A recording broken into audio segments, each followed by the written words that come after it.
Are you staying, you're staying, you have to stay because you're flying. Are you? Yeah. Yeah. 1, 2, 3, 4, 5, 6, 7, 8, 9, 10.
Good morning, everyone, and welcome to the September 2017 meeting of the Commonwealth Transportation Board. This is our action item agenda. First, let me start by thanking Mr. Garzinski and others for their hospitality last night for the evening. Thank you very much. It was a beautiful night to be in downtown Reston at last evening. Also, would like to, we'll have some discussion on some items. This may be a little bit different. For instance, we're going to talk about the lighting, and that'll come up on the action item. It doesn't necessarily mean we're going to take action, but I'm going to leave that on there. So there might be a little more discussion on a few action items today as we go through the meeting.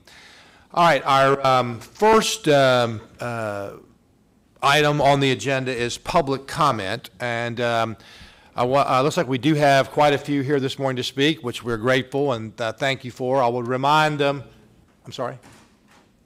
We only do that with the workshop when we start up. Yes, so I mean it doesn't hurt to do it again, but but only do it then. Our policy is anybody that wants to speak will be given the opportunity to speak, even if you haven't signed up.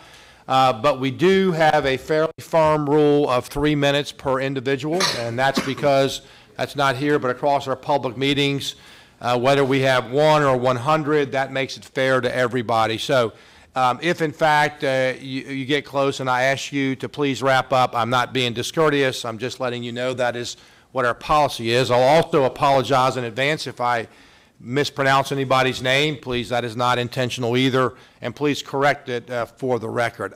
I would also ask that you speak into the mic so that not only our people here for the recording, but the people that are live streaming can hear this. So with that, let's get started. And the first one we have up today is Mayor Jim Foley from Ashland. So, Mr. Mayor, thank you for being with us today.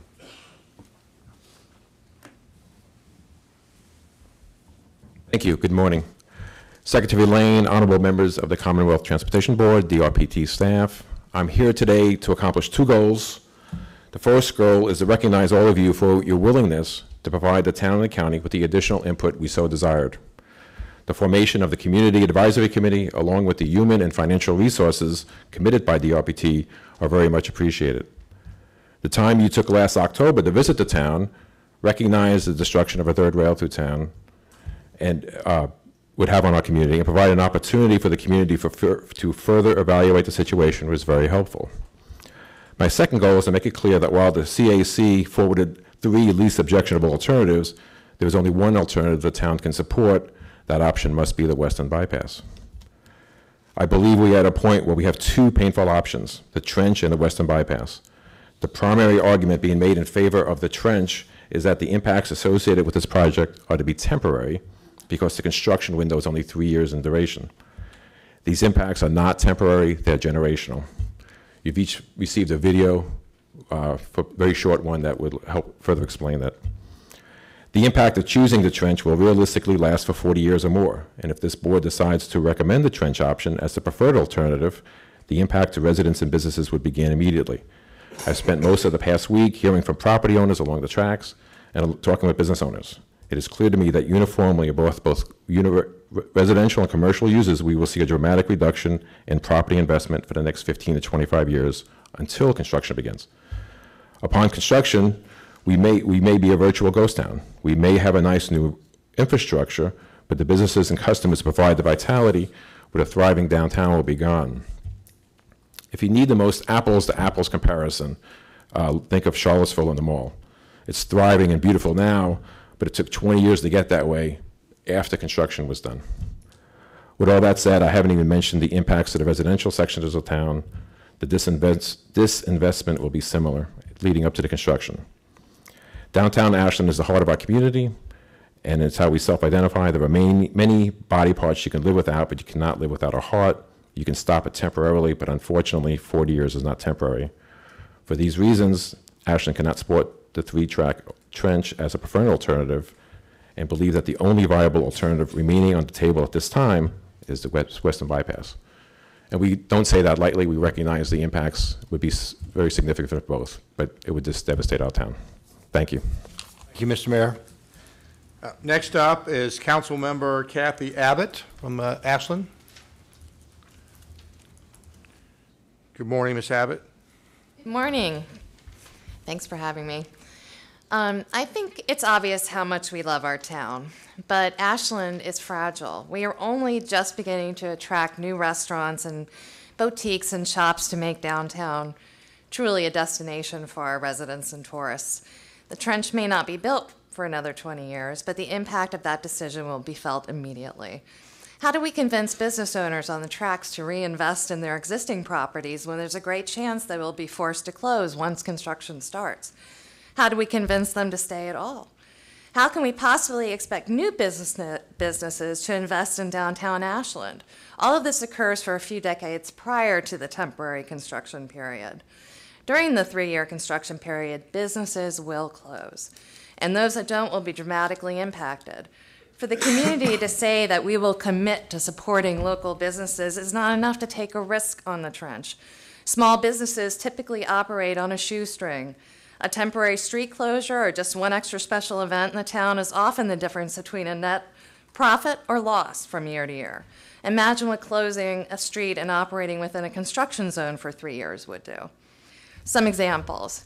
In Norfolk, during 2 years of intermittent road closures for construction, businesses on Tazewell Street saw a drop in sales ranging from 20% to 62%.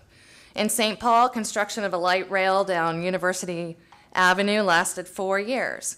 110 businesses closed or relocated. Businesses that stayed reported an average sales loss of 36% during the height of construction. Also in Minnesota, the DOT surveyed businesses in 2009 who were affected by 3 street reconstruction projects. 62% reported lost business. In Salito, Texas, improvements to I-35 cut off access to the downtown for 4 years. 82 of 127 businesses closed. Again, Ashland is fragile. Whichever alternative is chosen, people will be impacted. In Ashland, there are 57 homes, 2 apartment complexes, 20 businesses, and 15 additional downtown property owners on the tracks. That's almost 400 people directly impacted, and nearly 2,000 people from Randolph-Macon College who will have to contend with construction in the middle of their campus. Please choose the alternative that affects the fewest number of people, the Western Bypass. Thank you very much. Thank you. Next up is Mr. Josh Farah, the town manager from the city of Ashland. Secretary Lane, honorable CTB members, and DRPT staff. I'd like to echo the mayor's thanks for the additional opportunity for input provided to the Ashland-Hanover community. I appreciate the additional work and effort that went into the past 5 months. First, I'd like to provide one point of clarification that I'm sure you're already aware of. The DEIS, which is now open for public comment, provided 4 alternatives for the Ashland-Hanover area. They are no build, 3 tracks through town centered, 3 tracks through town adding 1 to the east, and a western bypass. The Community Advisory Committee work and summary that Ms. Nelson presented to you yesterday clearly removes 2 of those 4 alternatives from further consideration, 3 tracks through town centered and 3 tracks through town to the east. One new alternative was also presented during the CAC, a 3-track trench through town. Unfortunately, this new option is being characterized as a compromise, but just because something is new does not make it a compromise. As Mayor Foley described, this new alternative will have a generational net of negative consequences for the town. I also want to reiterate one important word to you today. This alternative is new. CAC members were presented the option on Friday, August 25th and Monday, August 28th, before our CAC meeting on the 28th. Feeling the pressure to do the homework assigned to us by DRBT, 1 business day after having the concept presented, we did narrow down the underground options so that this new option was the last one left. It should be noted that the other underground options represented costs in the billions rather than millions of dollars. We did not feel it would be fair to the process to recommend a deep bore option which costs so much it will never be built, even though it would have garnered a unanimous support as not just a least objectionable alternative, but a preferred alternative. The very next week, we scheduled an impromptu town council work session on the 3-track trench. We organized the format as exploratory and as an effort to learn more about this newly presented option. Once again, your staff and project team went above and beyond to help us answer our community's questions. Unfortunately, once the committee learned the answers to those questions, they realized that the 3-track trench would still destroy the heart of town. As you can imagine, they then proceeded to make that very clear to our elected officials and town staff. 3 days after our town council work session and 11 business days after the trench was presented, the CAC were asked to make their final recommendations to CTB. Once again, I cannot reiterate enough how much I appreciate the work of DRPT and the project staff, but 11 business days is in no way sufficient to make such a course-altering decision. We know enough to tell you that the 3-track trench will destroy the town, but I am sure that you will agree that 2 weeks or 2 months of staff work is insufficient for you to recommend the 3-track trench as the preferred alternative. In this instance, the only alternative that was both in the DEIS as it exists today and is included in the CAC recommendation presented to you yesterday is the western bypass. Thank you. Thank you. Next up is Bucky Stanley, Hanover County. Good morning. Mr. Chairman, can I hand out some handouts? Can we do that? Yeah, sure, you can give them to Mary, yeah, absolutely you may. Thank you so much. Well, good morning, Mr. Chairman and members of the board. Today I'm Bucky Stanley. Sometimes I'm Aubrey Stanley, but we've got one Aubrey in the room, so it's enough. The supervisor representing the Beaver Dam District on the Hanover County Board of Supervisors. I am here this morning to offer very brief comments on the DC to RVA rail project and its effects to the Hanover County community. The Board of Supervisors, which represents all of Hanover County, including the town of Ashland, has carefully evaluated all the alternatives for improving rail service through the county and the impacts on the people and properties of Hanover. We have unanimously adopted a resolution, which you'll get a copy of, requesting that consideration of the western bypass around the town and the 3rd track at grade through the town be abandoned. Likewise, the Hanover Chamber of Commerce, which you'll also have a copy of those comments, which has been closely following the discussion of alternatives, has published a position paper noting that severe impacts that would be caused by the construction of either a western bypass or a 3rd rail at grade through Ashland. The Chamber's position statement argues that the 3rd track below grade through Ashland is one alternative they believe would provide additional rail capacity while also solving the safety issues at grade crossings in Ashland and create usable, inviting community space for the future. The 2002 Tier 1 environmental study adopted the incremental approach for the improvement of rail service in this corridor, specifically stating that the existing corridors should be upgraded instead of developing new corridors, and service should be added as demand increases and where funding is available. The uncertainty of the future, sticking with this incremental approach, is a wise decision, especially when you consider the impacts of the Western Hanover bypass. The Western bypass alternative would require the purchase or condemnation of all or part of more than 80 parcels and the demolition of more than 20 houses.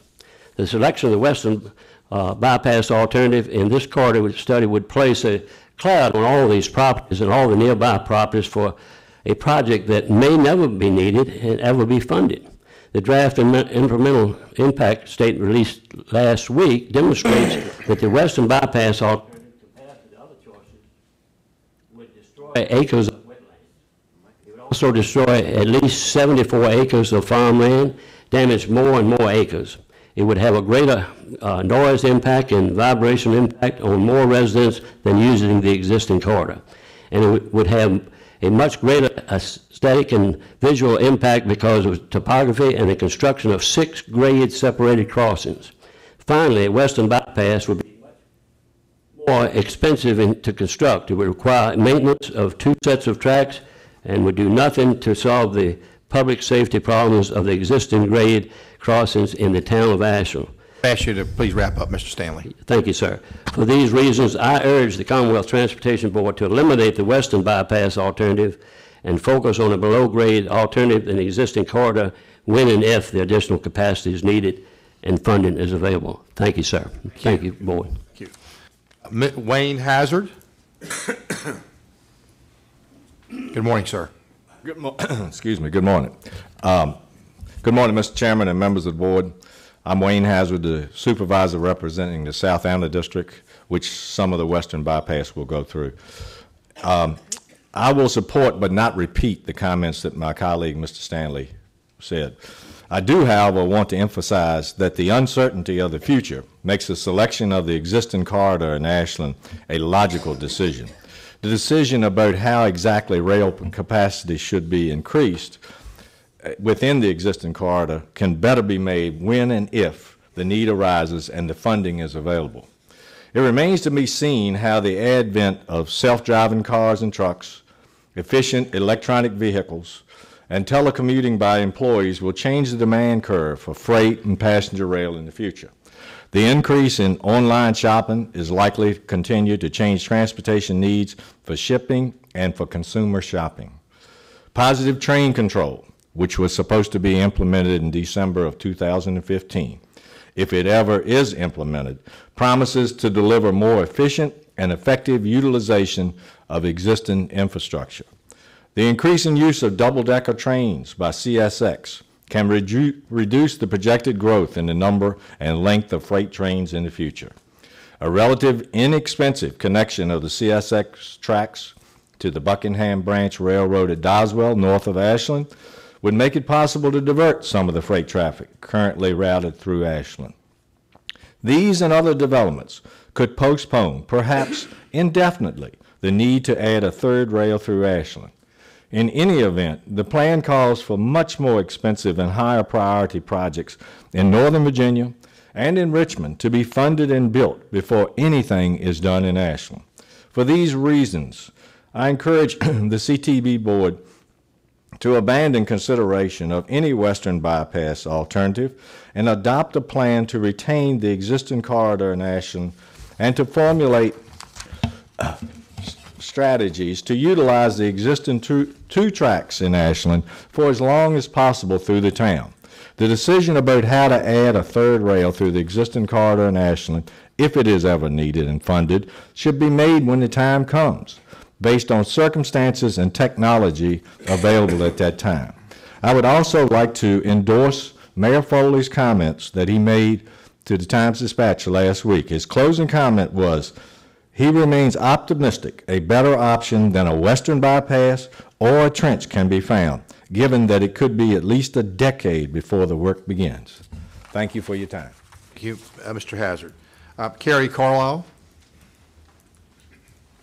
Good morning. Hi, good morning. Thank you all for having us and letting us have a moment of comment. I'm Carrie Carlisle. I'm the chairman of Families Under the Rail, an organization we formed. We live in the Western Bypass area.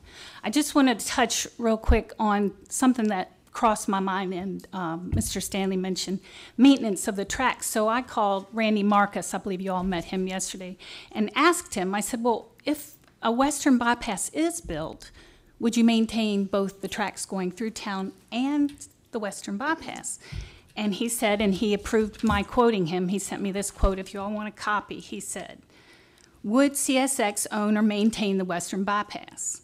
While the DEIS says the Western Bypass would be used for freight and long-distance passenger trains, CSX has not had any discussions with sponsoring government agencies about ownership or maintenance of potential bypass.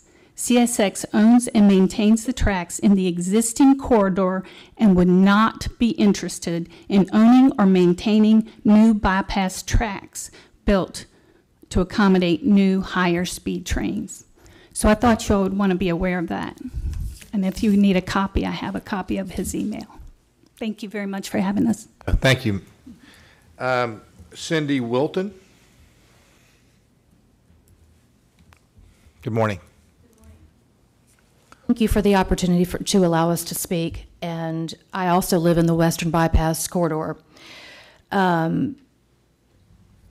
Thank you also for creating the CAC and allowing the public to have input and get more information on the project. It's a big change from when this started in 2016 for us.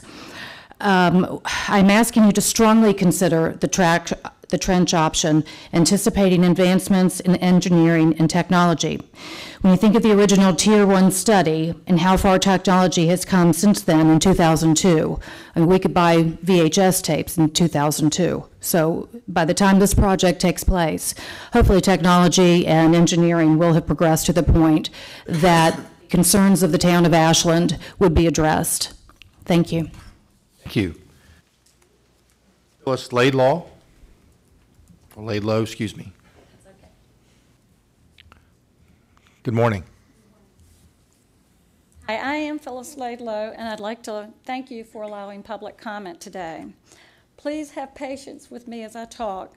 I'm not an experienced speaker. You know, I've worked with computers my whole life, and they don't make me nervous, but this does. The guy to your right here is a human computer, so the rest of us we're okay. No, take your time.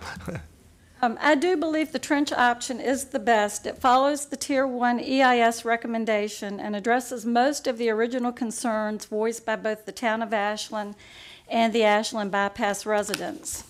Specifically, the one I'd like to point out of those, which are on your website, is minimize the impacts by using existing rail infrastructure, corridors, and railroad right-of-way.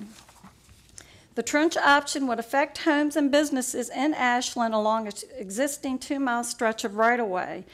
In contrast, the 8-mile bypass would destroy a minimum of 21 homes, 2 commercial properties, and 1 church community building, the Calvary Pentecostal Tabernacle and Camp.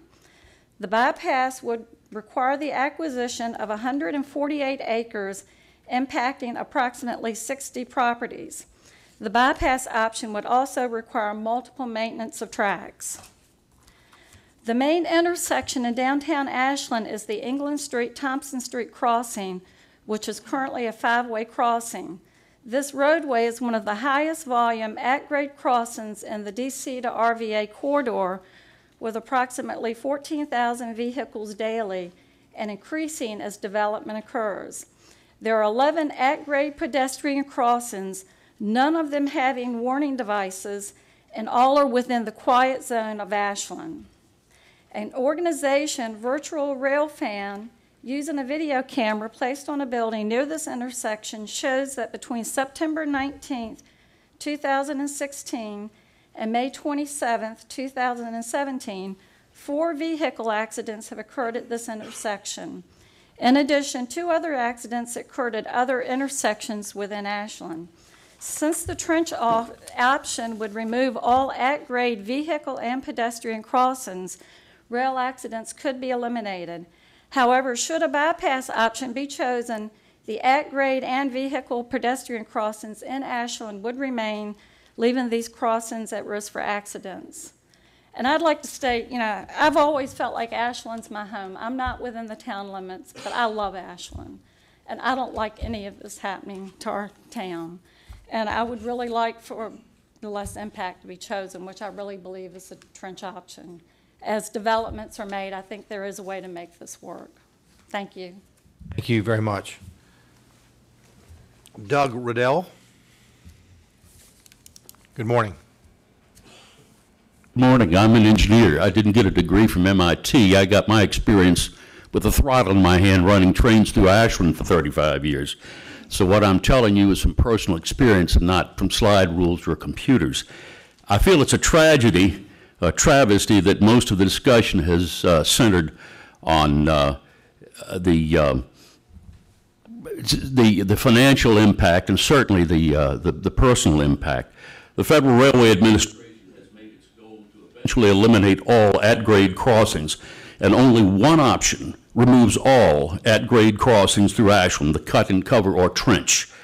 Now, if the cut and cover is adopted for the first time since the RFP Railroad was chartered in 1834, train speeds through Ashland will be limited solely by parameters of FRA, track standards, and signaling methods. In doing so, it would reduce travel time on the Richmond to Washington route even further than you've already projected, because it's, you know, this is a new idea. Now, a western bypass would actually result in longer travel times, lower speeds, because of the 45-mile-an-hour number 20 turnouts that would be used at Elmont and at the South Anna River. Let me tell you something. If you've ever bought a train up Ashland Hill from the South Anna River, you don't want to start at 45 miles an hour. You want a full run at it. That's a 0.7% grade from the South Anna River up to Ashland. Now, if you had 3 tracks going through Ashland in a trench, You would be able to hit that grade at full speed, charge up Ashland Hill. You could fly through Ashland on an almost level grade, because at 33 feet below street level, it would almost be a flat grade. The nice thing about it is that you wouldn't be endangering pedestrians or vehicles. Now, I do empathize with those who face the painful 2 to 3 years of construction. Eventually, however, measures will be taken by the FRA to eliminate at-grade crossings that have divided Ashland for almost 200 years and may permanently divide it, because they may look for solutions that are more draconian than a trench. In reality, at the end of the day, a western bypass doesn't solve anybody's problems. The trench is the only option that achieves the goals of 1, operational efficiency, 2, lower travel time, 3, higher speeds. And it does so with the added benefit of total grade separation in Ashland, which, in my way of thinking, makes the trench making sense. Thank you very much for your time. Thank you, Mr. Riddell. Thank you for your service, too, on Amtrak. Ellen Papalakis, and I know I butchered that, so if you make sure we say that correctly, please. Good just morning. fine. You did just fine. Ellen Papalakis. Okay.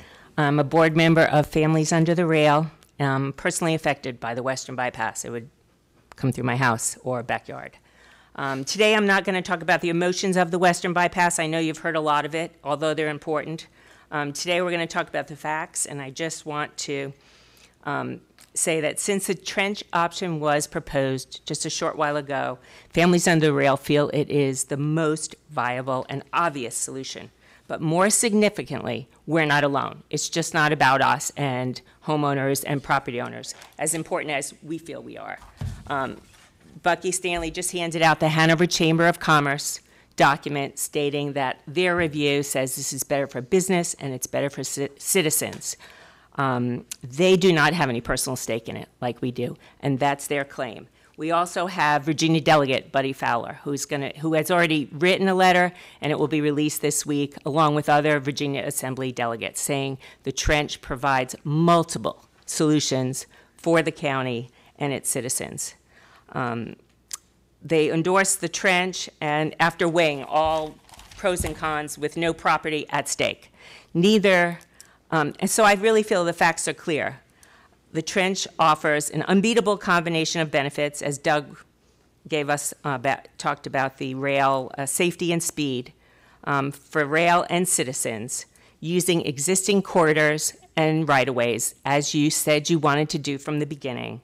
The railroad crossing safety will be an issue of the past with the trench, as well as emergency vehicle access to both sides of Ashland will be a problem of the past. In addition, it's very significant to note what Carrie had to say here, that CSX is not interested in maintaining or running freight on a bypass. That means that freight will always continue to run through Ashland, and whether it's 2 tracks or 3, it will still be a problem for them. Like Doug said, a western bypass solves nothing and takes homes and personal property. This means, let me just see my train of thought here. So it's clear that it's not a viable solution. And finally, on a personal note, I'm 62 years old. I may not even be alive when this thing comes to fruition, if it does. Just the cloud of this project is harmful to us. You must understand that in addition to our homes, you threaten to decimate our net worth. Some people own acres and acres and acres of property. And so this is harm that is generational to us and our families. It's my home today, but it's also a legacy that we leave for our children. And I'm sure you all understand that. We're talking about competing for your decision against a railroad town. And everyone who bought homes in this town and live on that tracks took the risk, knowingly that a train was running in their front yard. And now that they want the right to choose how much train, what kind of train, and if they don't like it, they want to put it out in the rural county where individuals bought properties and farm to live in peace and quiet. Is just immoral. I would ask you to wrap up, please, ma'am. And really, that's it. That is my wrap-up. Thank you. Thank you very much for coming this morning. That's all that I have signed up, but is there anybody else that would like to address the board on this or any other topic this morning? Okay, let me first of all thank all of you who came. Before you leave, I'm going to make a couple comments that you might be interested in. I'm going to do sort of differ from what we normally do. Obviously, this issue is a very difficult one, and it's going to impact people, not just economically, but their lives in there. And regardless, and that's the key I want to make, regardless of whether it's built today or 20 years from now, because whatever decision is made is going to have a cloud over whomever whatever preferred alternative is taken. In fact, I want to say that I agree with most of the statements that were made today, and that's what makes this situation so difficult, because there are going to be impacts.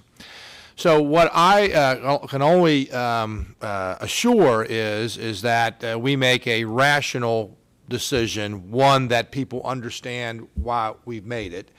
And then we do have to make a decision, because without a decision, it doesn't preclude FRA from continuing to make a decision, but we need to make a decision because of the Atlantic Gateway project. There's about $1.4 billion in much needed improvements in the northern part of this corridor. Without a decision, that is in jeopardy. So there will have to be a decision made. Now, what I would encourage the board is what we talked about yesterday, and I wanted the citizens to hear this. I think the hierarchy of the things that we need to go through are, number one, we are charged with moving transportation forward in the Commonwealth, both freight and passenger rail. There's not an issue here whether if we don't build it, nothing will happen. There's going to be significant impacts on the corridor simply from the freight impacts from what we're doing at the Port of Virginia. This is a very important corridor. So number one is we need to make sure we are meeting the long-range plan of the Commonwealth of Virginia. The next has got to be safety in terms of what is the most safest way to do that in terms of our citizens and the impact to them. Third is the impact on property rights. You know, the impact, we should not be taking any property that we don't need to take for those two purposes. And finally, you know, there is cost considerations, but as many of them pointed out, they are many years in the future. There could be technology advances. There could be lots of things, because the reality is this is at least a decade or more away from being built. The other thing I would caution, I would make this to our homeowners too, is every deal we do with one of our private partners, it's always a negotiation, whether it's CSX or Norfolk Southern. So statements they make at certain points in time are as much about their positioning as their negotiations as they are about their actual position. So I don't mean to say that we take them lightly. I just need you to understand they also like to use the public opinion for their negotiating position, because it's their tracks, and they want the most out of the Commonwealth of Virginia to get additional passenger trains on there. That's not bad. It's their tracks. It's just the way it works. So I think we have a long history of comments from our constituents, comments from all the stakeholders that we can review. And I would ask all the CTB members to go back and look at those notes at these meetings. If you weren't there, I mean, go back and read them to make sure you are well versed on all the different considerations. And then I would also encourage you to actually read the EIS. I know it's something that you may not find as the most enjoyable, but certainly read it so you can put this decision in context of what the entire corridor is impacted. I think we owe that to our citizens and the public to do everything we can to make an informed decision. And I say all this with no prejudice to any option. So I want to make clear, and I want the citizens to know from the administration standpoint, and my role as secretary, I'm only trying to get facts out. We will not be trying to persuade or argue for a particular position from the board members in that. So I don't vote unless there's a tie in that regard. So I don't want anybody thinking there's something going on behind the scenes that we're trying to advocate one way or the other. Certainly there's people who have personal opinions, but from an official standpoint, I wanted to make it clear there is nothing going on behind that other than trying to get all the facts out, all the comments from the residents, and make the decision based on that hierarchy with financial considerations obviously considered, but they could be impacted by technology and different things in the future. And that comes into play here because we are talking 20 years out probably as my best, if we had to make a guess today, if we got the funding.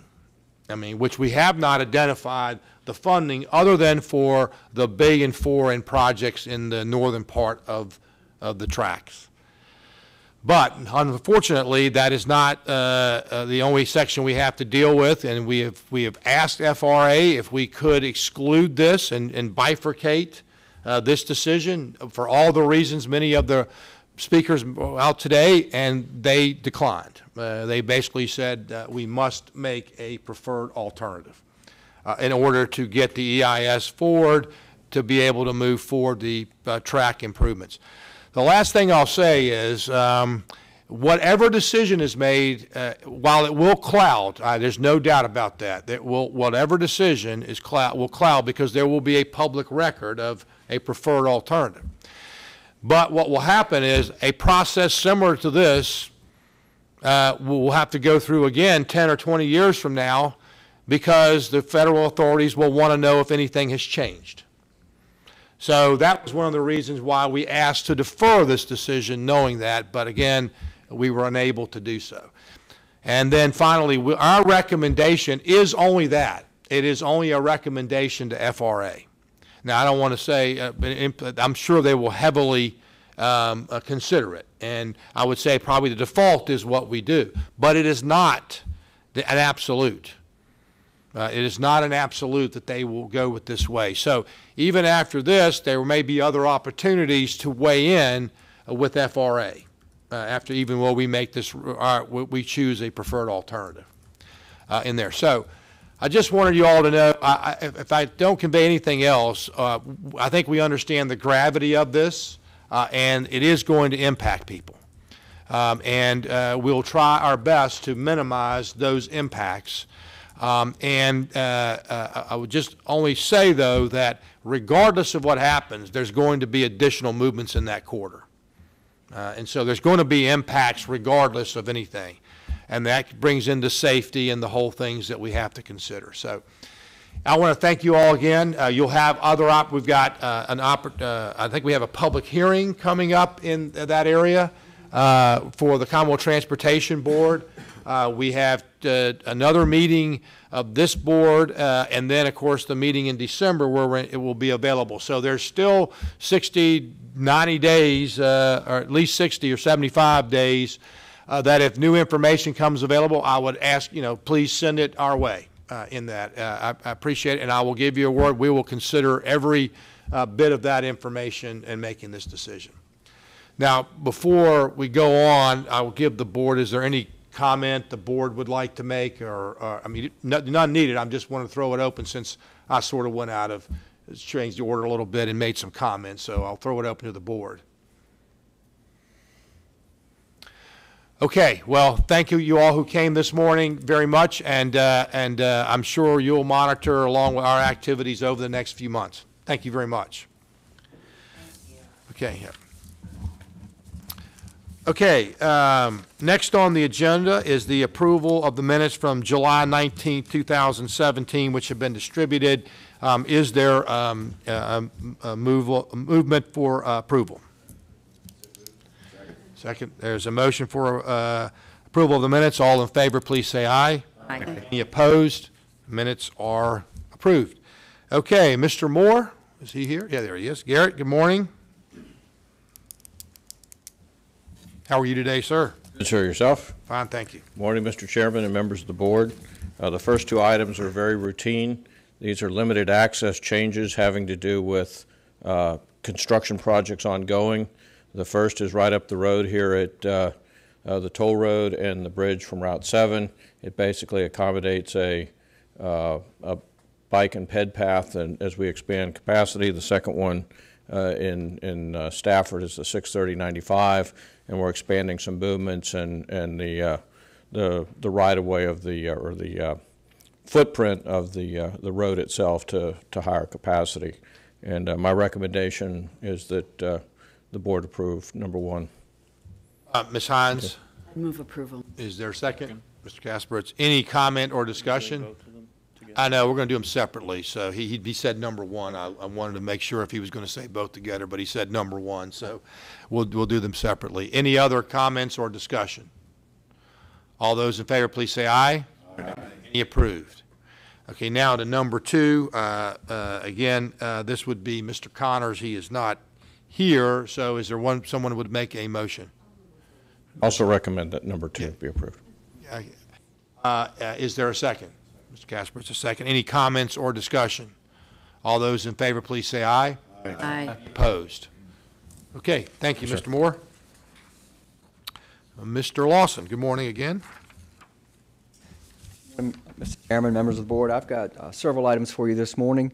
The first one is the routine annual monthly additions resolution to the 6-year improvement program.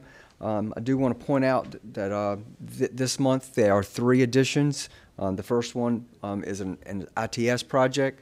There is an RSTP project. Both of these are fairly routine. I do want to call your attention to the third project, which is related to a previous a project that was approved by this board to dedicate some CMAQ funds for the purpose of converting hybrid vehicles or purchasing those vehicles. Department of Commerce, Secretary of Commerce has asked that they be able to use a small portion, 4% of the $9 million that was approved, to help kind of market and move the program forward, and that is also included in this resolution. So there is a request here that the board would be amending its policy to allow for that action.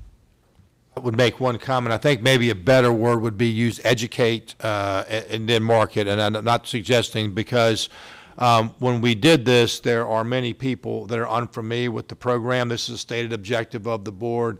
So it's really not to go out and high glossy, it's to educate them on the benefits, to continue to get more, because people haven't taken advantage of the program. This comes through Commerce. They just simply don't have funds in their budget, which is a general fund, to be able to get the word out, and that's why they're asking for this. In that, so you can call it marketing, but a big part of it really is educating the public as to the benefits, or not so much the public, localities, and helping them do cost-benefit analysis and really get down to why this might be important. So I don't want you to think it's just money that would just be sent over to like tourism. And I'm not being negative on tourism, but it's for a very specific program in that, not a general in that regard. That is correct, and I didn't mean to misspeak. No, you It is didn't. certainly to advance the program. That's the purpose of this. Okay, is there a motion for approval of these additions? So moved. You second? Second. All right, any other further comments or discussion? Mr. Law, oh yeah, Ms. Hines, go ahead. I mean, Ms. Valentine, daggone it. Yeah. I'm starting to feel like Mr. Oh, no, gosh. How do they educate? How do they? It's significant money. Yeah, Nick. I don't see Nick in here. Nick was actually working with the deputy secretary. What they do is actually go to the localities and sit down with them and help them develop a cost-benefit analysis. It's not, hey, rah, you should do this. It's actually putting down what the cost, what the savings would be in fuel and different things to convert their fleet. Yes. That's government owned. Government owned fleet, yes. Absolutely. Now, the key I'll point out here, one of the issues the board had when this was adopted, and many of you may have not been here, is that this is not supposed to supplant the normal monies the cities use to replace their fleet. In other words, this is not meant to be a capital replacement. It's meant to convert existing vehicles. Now, if they're getting ready to convert them or replace one, they may buy new, but we only pay for the difference between the cost of the vehicle and the conversion. So in other words, so I want to make additional cost. Yeah, just the actual cost. So I want to make clear that it's not any way can be used to substitute for replacing a bus and, oh, we'll do that because the state's going to pay for it. It would only be the incremental difference because of going with that technology. Oh, Mr. Tongue. How do we know it's an education issue and not just a timing issue, that they're not ready to make the conversion? Part of it, you never know in all honesty, but part of it is simply the fact that they've gone out and many people just don't know about it, the TPOs, the MPOs, and what have you. So I don't think it's we grilled them pretty deeply on this, and it's a genuine effort, and it is the stated goal of the Commonwealth also to move to this technology. But Mr. Tongue, I don't know for sure, when it goes over from education to marketing and persuasion and all. I'm sure they're going to do a cost-benefit analysis and whether or not it makes sense for them in that. So, but I'm not, I don't have a red line that says one versus the other.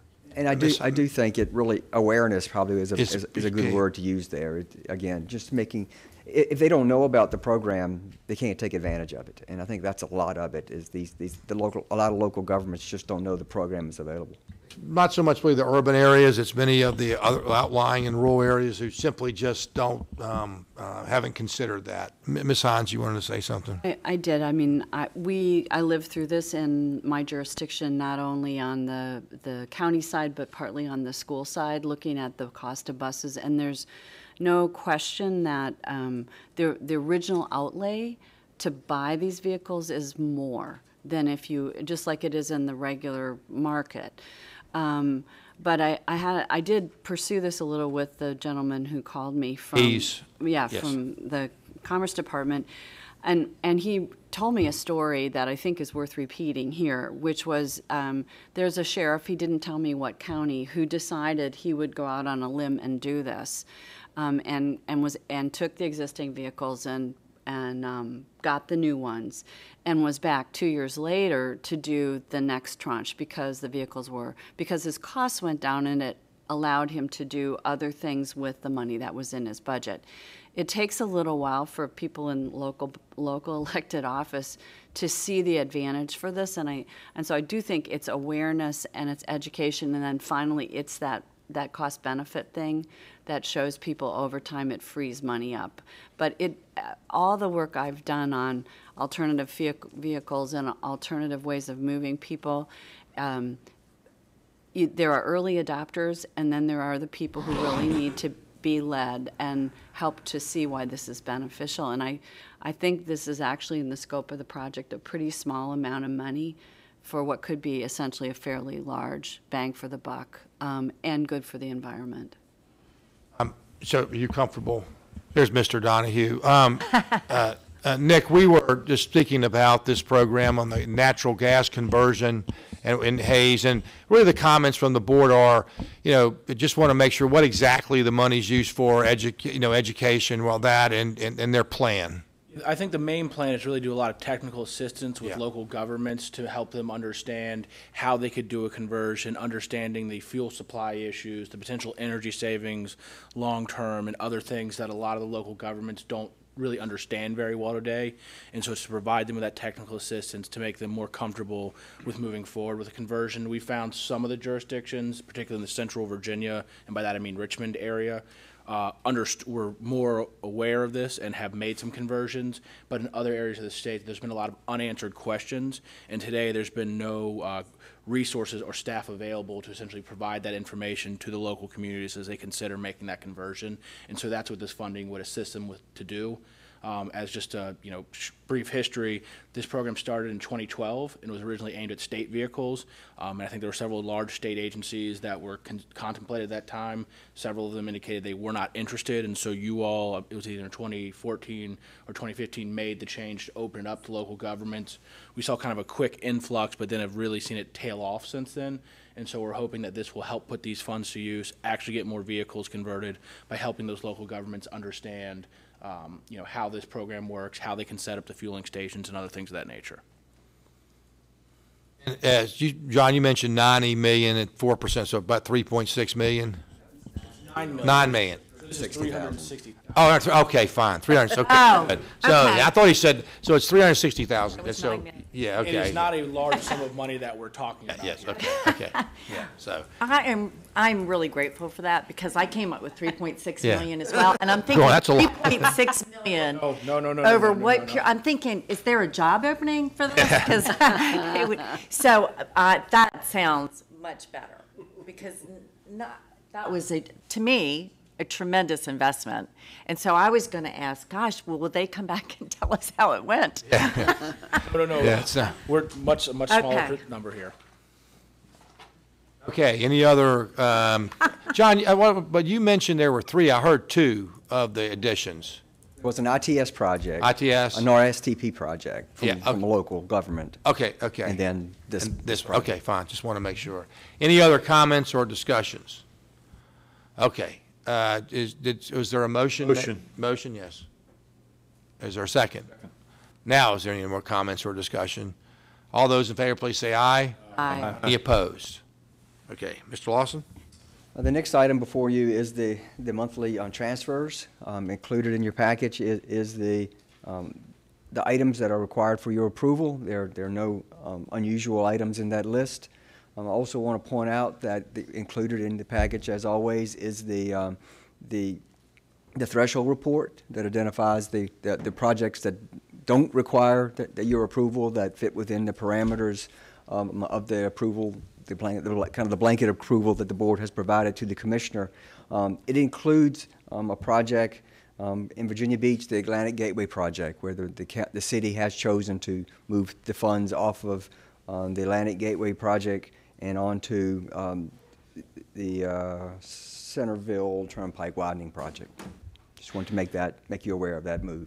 I asked John to highlight that because that's got a lot of publicity down in Hampton Roads to support a hotel development, which appears the road to make some sense to have it reconfigured.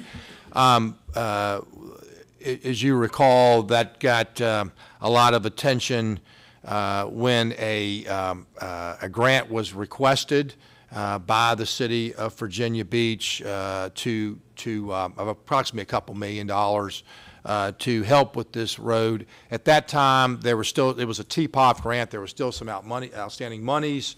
But probably what was most detrimental to that request was the fact that the city manager made the comment in public that it did not merit city funds. And that made it very difficult in regards to requests for state funds. And so what we did was we helped the city identify state funds that were not being used on other projects. The projects had to either come in under or over, and Mr. Malbin carried a motion with a transfer where the money was transferred from those projects, state money, onto this road project and able for it to move forward. But the ensuing public, I guess, discussion, and it required the city council just to pass a resolution to say they were going to use the monies for this. They chose not to and have now moved these monies away from the project onto another project. So I just wanted to highlight that because it's gotten a lot of press. But I find it very difficult for this board or to move forward a grant when the city of Virginia Beach will not take the action necessary with state funds to move the project forward. So I just want to make sure that the public knew that this board and others took action to provide monies for that project. not local monies, but state monies that were available.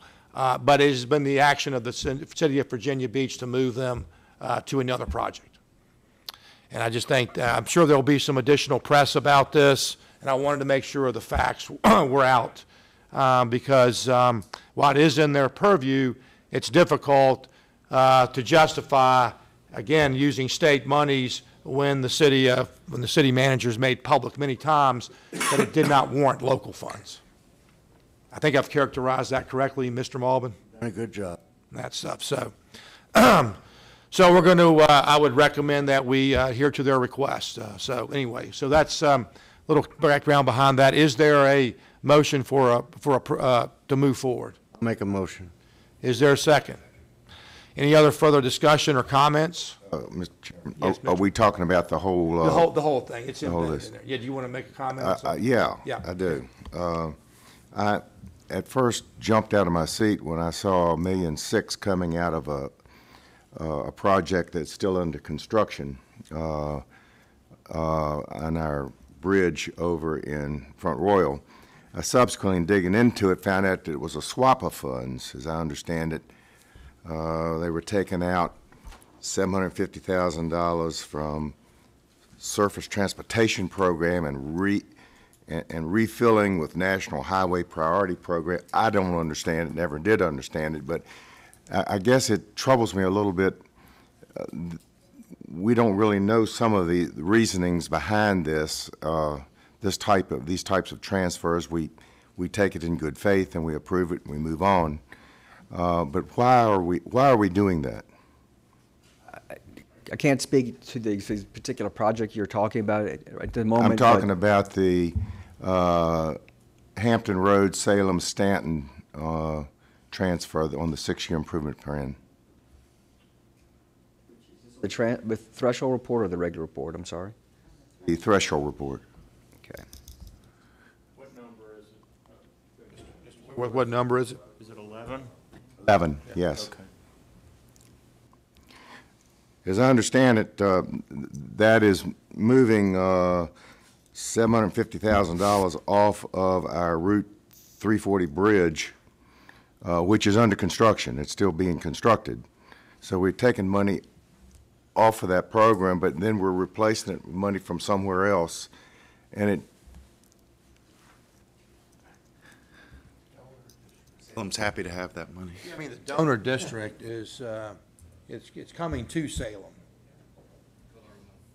Yeah, is that basically substituting state monies and federal monies and making sure we? It is. It's based on, what this is a case of is and this was what I was going to answer more generically is, as we try to advance the program as efficiently as possible, there are times when we have to move the kind of money, the color of money that's on a project in order to get the most flexibility.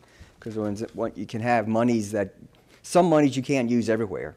I understand. We're swapping money. Swapping money. My uncomfortableness with that is that we just approve it. We don't know it. We don't understand it. And sometimes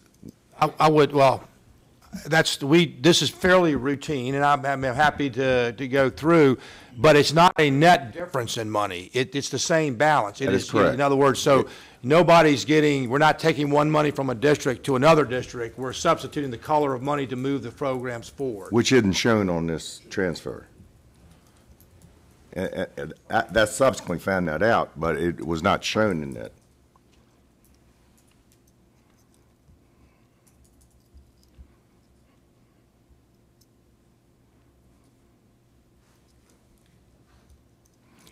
Don't want to hold it up, Mr. No, I Chairman. understand. My point is, Yeah. sometimes we routinely approve a lot of transfers that we as a group don't really fully understand.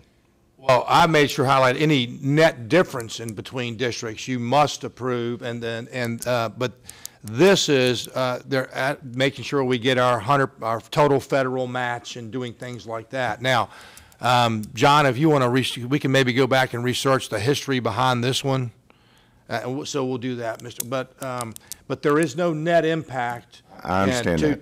To the funding. In other words, that is something that is brought to your attention. And that It may be helpful to add what it's for. Okay. switching of funds.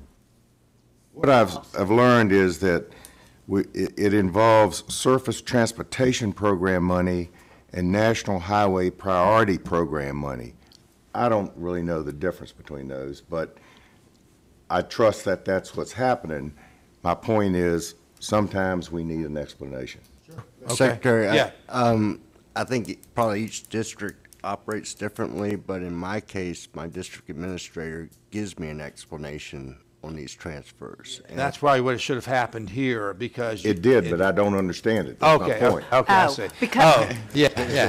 Mr. Well, Secretary, go ahead. May, if you Yeah. could just give me a few moments, I can get back to you with a more thorough answer on that particular. You want to not vote on this? or I'm you okay with come back? it. Okay. I'm okay Because with I don't want, in that, so, but what we'll do, maybe what we should do, John, is have a session next time, just in general, on some of the strategies that you employ, or have to employ, to make sure, because we're mandated to make sure we get our, every federal match dollar. And we want to move projects further. For instance, there's some available monies under a program or start projects ahead. We need to move those monies in. Or we found something on a project like some of the monies have restrictions.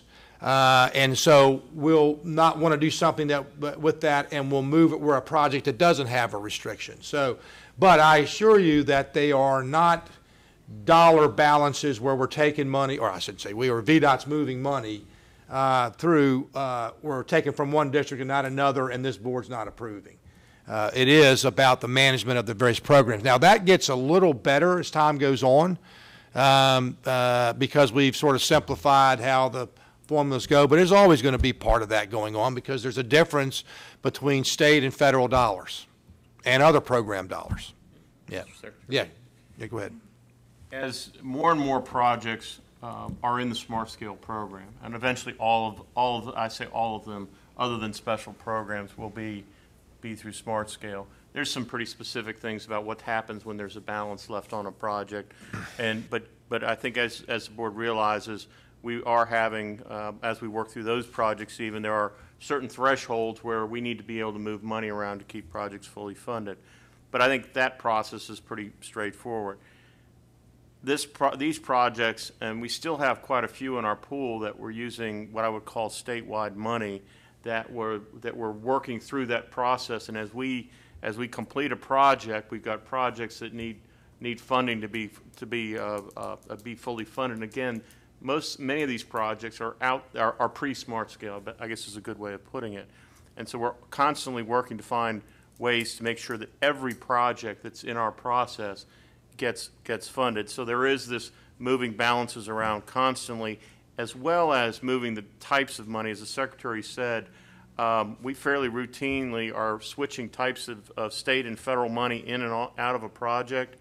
And part of that has to do with our federal obligation, but it also is balancing, taking the most, I'll call it the easiest money to move around, is the kind of money that we want to be able to move around. Some money has very specific constraints on it, and we're very limited on what types of projects we can put that on. But Secretary, as you mentioned, I think that between John and Kim walking you through this process, which is incredibly complicated to move this money around, but you'll see in a little bit about our bonus obligation. It's allowed us to fully obligate our federal dollars. Yeah, it's really a difference between the cash flow and moving projects and the total amount of money's coming in.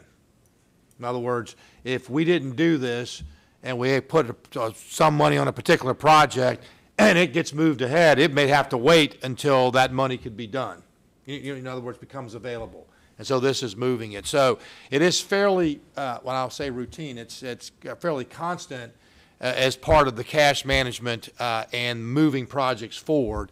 And so we need to just explain those strategies in general, John. So Mr. Whitworth, we will do so. And some of the things that, old district formula money, as an example, although the code is now telling us to wrap that up, if there's district formula money, it has to stay within that. If it's old primary or secondary formula money, until we sunset that. If it's CMAQ money that went to a particular region, or it's RSTP funds that went to a particular region, we can't pick that money up and move it to another region. We can't. That money needs to stay within that region and be used within the RSTP or the CMAQ program. So there are cases where the money must stay within a particular district, but in other cases, again, it's what is statewide funds, and we're constantly moving things to get all these projects done. Maybe a best way to explain it, Mr. Whitworth, is to say when we know how much money we've got coming in our budget, John projects, and we go ahead and the CTB allocates monies. And so we know those monies are there, but as they actually action projects,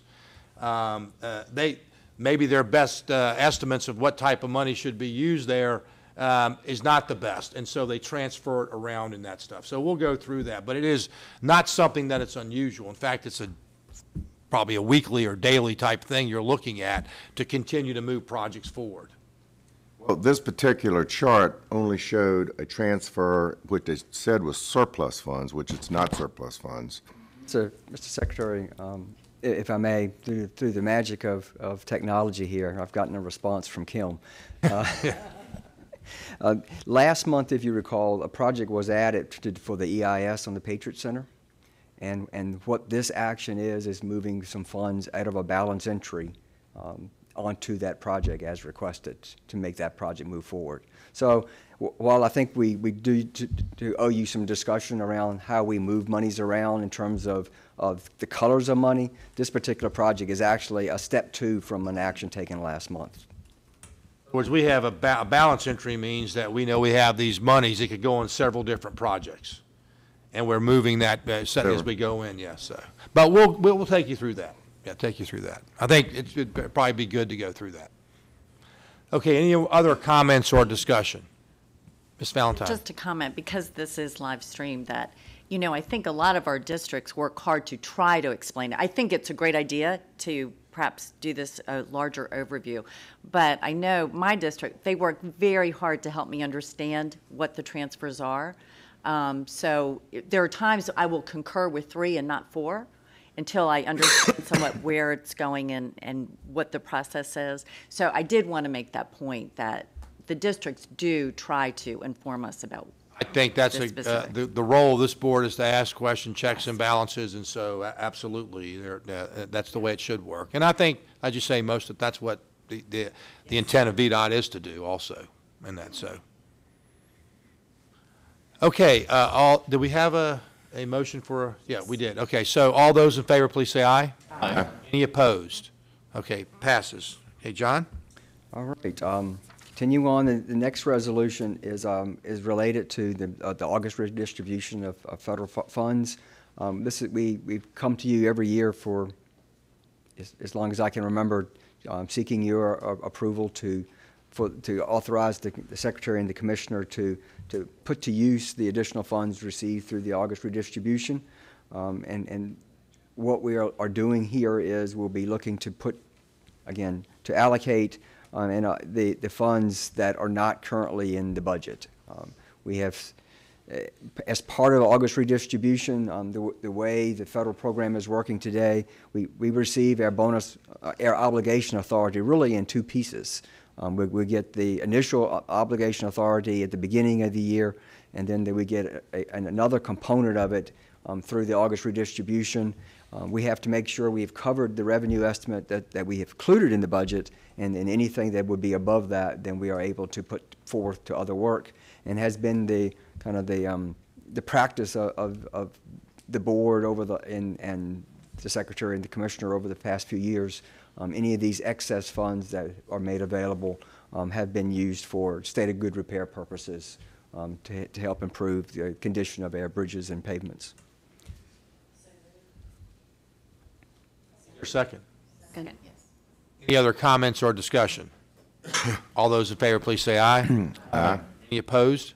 Okay, thank you. Okay, one more item, right, Mr. Lawson? I'm Or afraid I have several two more more. items. Yes, several more. Yeah, you're Yeah, right. you Okay. can't get rid of me today. Okay, no problem. The next item is related to the requirement to use a transponder to access and use the hot lanes. And currently, the hot lanes, in Virginia are operated by private entities. And as we know, we've talked about Virginia or VDOT will be opening 2 hot lane facilities in December, one in 66 up inside the Beltway and 64 Express. As part of the current PPTAs and the comprehensive agreements, that there have been agreements or requirements that a transponder, an electronic device, is required to use the facility. It's used not only for toll collection purposes, but also for HOV declaration. As the code is defined, that is not a requirement for a facility that's not operated under a comprehensive agreement. It gives that the power to establish that requirement by the board. So what we are seeking is for the CTB to, one, require that in order for a vehicle to access and use a VDOT-operated hot lane facility, that the operator must use an E-ZPass transponder or other technology to pay the toll, or if the vehicle meets the occupancy requirements, to declare the HOV declaration, and to grant the commissioner the authority to establish and require the technology. Again, this, as we today use, is E-ZPass. Everybody clear on that? It's basically allowing VDOT to set up its inside the Beltway and the 64 reversible lanes, the same ability that private contractors have or private concessionaires for open road tolling. That's basically what it is. The first time, as you recall, that is why we extended the testing periods on this. First time VDOT has done this, open road tolling, and we were going to do it in the summer, so late fall, but we decided we'd make clear to get by the end of the year to give everybody time to make sure everything's working appropriately. So we do operate 2 open road tolling facilities, the Coleman and the Powhite and Powhite Extension, but they also have toll collection. They also have toll collection too. So these will be the first facilities without toll booths. Where you have to use this, no option. So. And the live date will. Right now, it's projected sometime around the 1st of December, the 1st of middle of December, and that's all going to be subject to VDOT, the commissioner, and others making sure that everybody's a go. I'll tell you, we had a meeting yesterday. Charlie's got a team. It's a go, no-go call every day. In other words, it really is. I mean, sit down with the team, did we make this, going, and so, and with the decision we made yesterday, any member on that team that says no go, we don't go. Now, things are moving smoothly. I don't want to indicate that they're not, but I just want to make sure that's the type of quality control we've put in that. And I think Charlie and his team are right to do so. I think we must make sure this is done right when we open these facilities. That's so. Mr. Malvin, is there a motion? Sir, I make a motion. Mr. Kasperitz, or someone from Northern Virginia, someone, yep, that'd be great because they're both in those facilities, so I want to make sure. Any other comments or discussion? All those in favor, please say aye. Aye. Any opposed? We will make sure, and I know because Ms. Johnson's working on a rollout plan for communications along with her team. And so there's VDOT's working. There'll be plenty of communication. We'll make sure that you guys are up to date as well the public as we move forward through this. Okay, John. Hey, Mr. Chairman, the next resolution before you was related to the 66 outside P3 project. If you recall, as part of that comprehensive agreement, and we provided, you provided a SIB loan, a state infrastructure bank loan, an amount not to exceed $30 million to the concessionaire to help them take advantage of time between commercial close and financial close in order to begin advancing the project. The loan is to be repaid on or shortly thereafter financial close, so it's not a long-term loan. Due to the delay in reaching financial close, largely related to just the federal financing process of this project, they have asked for an additional amount of funding. We have the ability to provide an additional $9 million so it would be a cap up to $39 million. So what we are seeking and recommending is that we be authorized to amend the SIB loan agreement to $39 million to support this project, continuing to move forward as we work toward financial close. Add a little bit of background to that also. Number one, this is at the request of the Commonwealth for them to move forward with continuing to move the project and meeting the deadlines as we move to the financial close.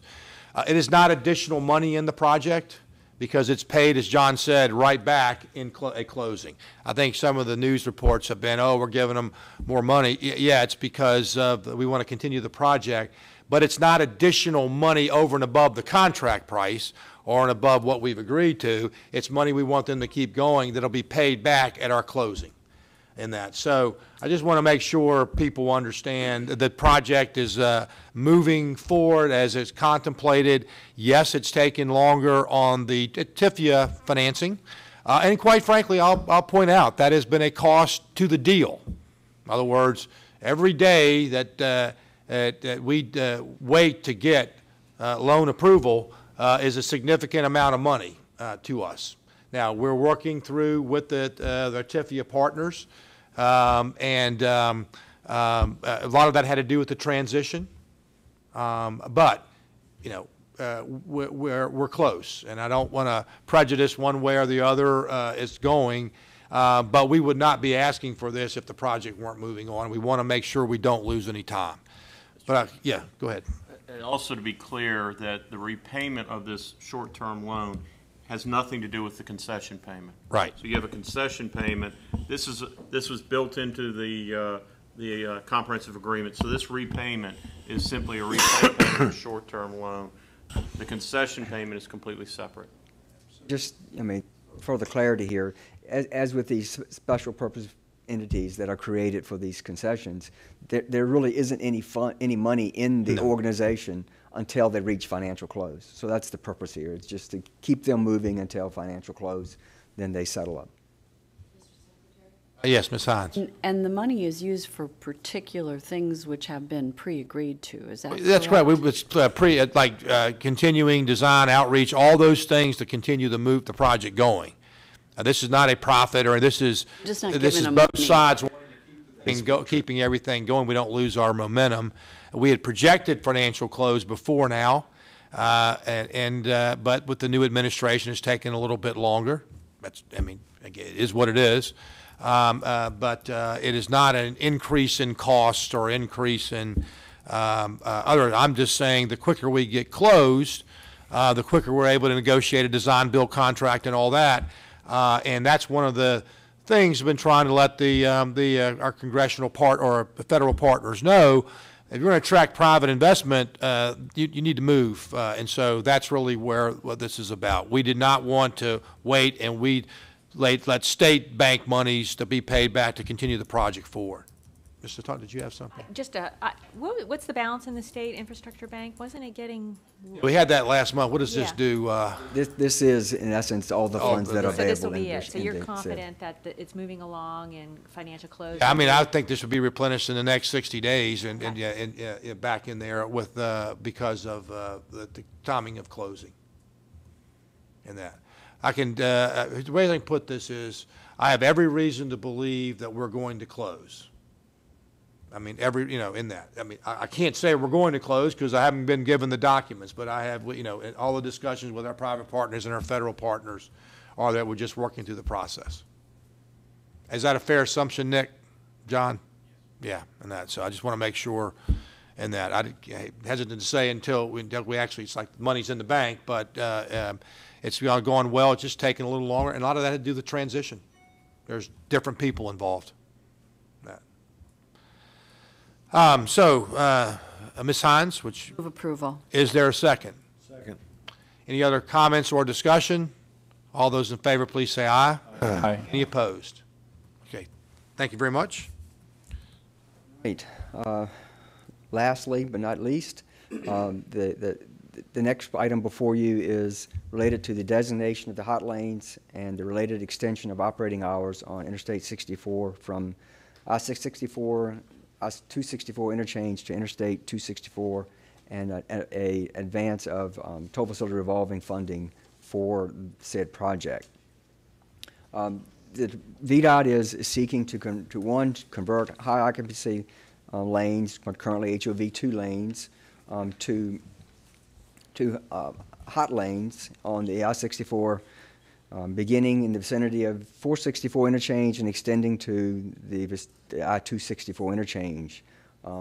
To establish hot 2 lanes and additional lanes of capacity associated with the Interstate 64 Southside widening and high-rise bridge project on 64, and to 3, use dynamic tolling on these hot lanes, as we're doing with segment 1, and to establish the operational hours of those hot lanes as 24 hours a day, 7 days a week, at the time that those lanes become open, and to obtain or provide $10 million in funding from the toll facility revolving account to begin the work around the engineering, analysis, and construction of the tolling infrastructure needed to implement those hot lanes. This, if you recall, in July, Mr. Utterback made a presentation to you about the hot network. Obviously, we're moving forward with segment 1. That's what we talked about earlier, that to be opening in December of this year. This addresses segment 2.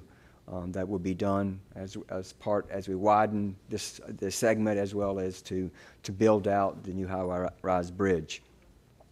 There are many pieces, as you see, involved within this resolution, but it tries to pull all pieces together to accommodate those 5 things that I enumerated. Mr. Malvin, is there a motion? Make a motion we approve. Is there a second? Mr. Gasperitz. Any comments or discussion? This is exactly what Mr. Utterback and John mentioned, went through the presentation. Again, these will open around the middle of December, 1st of December, along with the Northern Virginia, again, subject to Mr. Kilpatrick signing off that he's ready to go. Okay, all those in favor, please say aye. Aye. Any opposed? Okay, thank you. Thank you. John, thanks very much. And you will do that presentation next time about, the strategy employed. So Carol will make sure we put that on the agenda next time, that stuff, so. Okay, Mr. Kilpatrick. Okay, if I could do that from here. You may, sir, whatever you want. The next item is a resolution naming the new ship at the Jamestown, Scotland Ferry. The recommendation is to name the boat the Powhatan. We have resolutions of support from James City County, Surrey County, and from the Williamsburg or Jamestown Yorktown Foundation in support of the naming. Powhatan is the name of the father of Pocahontas and the chief of the Virginia Algonquin tribe, and again, we recommend your approval. Okay, is there a second? Second by Mr. Mull. Any other further discussion or comments? All those in favor, please say aye. Aye. Any opposed? Okay. Just, Charlie, remind us again of the other names of the vessels down there. Do you recall? Let's see. We have the Pocahontas is currently the newest, which is 20-some years old. The new one. The new one. This was the Virginia, right? This was previously named the Virginia. We have the Surrey, the Jamestown. There's a Williamsburg. I'm going to get them That's wrong. okay. No problem. They're all period or for that area. Yes, so and one of the things we wanted to make sure of is that what we named it was something that the local community and the Jamestown, Yorktown Foundation supported. Right. And they did. I'll look them up and tell you. Be here. curious, just sort of. Through the miracle of technology. No, Through the that's miracle right. of technology. What are my boats named? Greg asked if there are any Confederate. There are not. There are no names. Mr. Walton.